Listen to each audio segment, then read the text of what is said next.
Et parmi les choses à retenir aussi pour éviter de répondre au mal par le bien, pour éviter de répondre au mal par le mal, pardon, eh bien, il est important d'éviter de rentrer dans des sujets, dans des domaines, dans des polémiques qui te pousseront à être en colère et peut-être tu vas ne pas réussir à contenir ta colère et rater l'épreuve.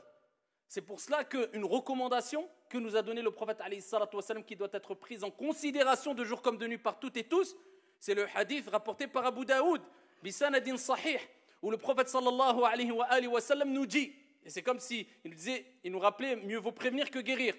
Parce que quand on est dans le feu de l'action, c'est autre chose. Mais avant d'arriver là, tu peux éviter cela.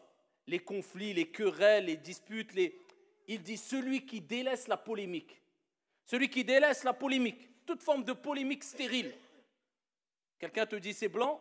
Toi, tu as le droit d'argumenter en disant non, c'est noir parce que. Il continue, non, c'est blanc. Arrête-toi, khlas. Mon but, c'est de dire voilà ce que je pense, et tu as le droit et tu dois le dire, avoir cet esprit critique et avoir ton avis. Mais quand lui il persiste, pourquoi tu continues 6 heures alors que l'histoire peut s'arrêter en 4 secondes, 5 secondes? Il t'a dit ça, il a argumenté. Tu as dit, tu as argumenté. Toi, ce qui t'importe, ce n'est pas d'avoir raison, c'est de chercher qui a raison. Ça, c'est deux choses complètement différentes. Mais pour chercher à savoir qui a raison et ne pas vouloir avoir raison, il faut avoir atteint un degré où tu as quand même pris le dessus sur ton âme. Parce qu'on est face à notre ego et ce qui nous pousse souvent à vouloir avoir raison malheureusement. Même quand on sait au fond de nous qu'on a tort. Donc ici le prophète dit celui qui délaisse la polémique même s'il a raison.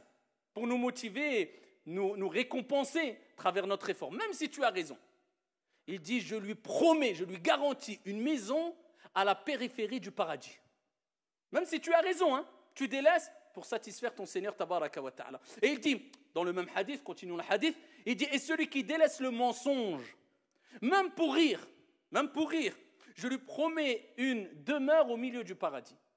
Et celui qui améliore son comportement, regardez, c'est encore plus important que ce que j'ai cité précédemment, celui qui améliore son comportement, il fait une autocritique, j'ai ça comme défaut, j'ai ceci, cela, j'améliore mon comportement, je lui promets, garantis une maison au plus haut du paradis.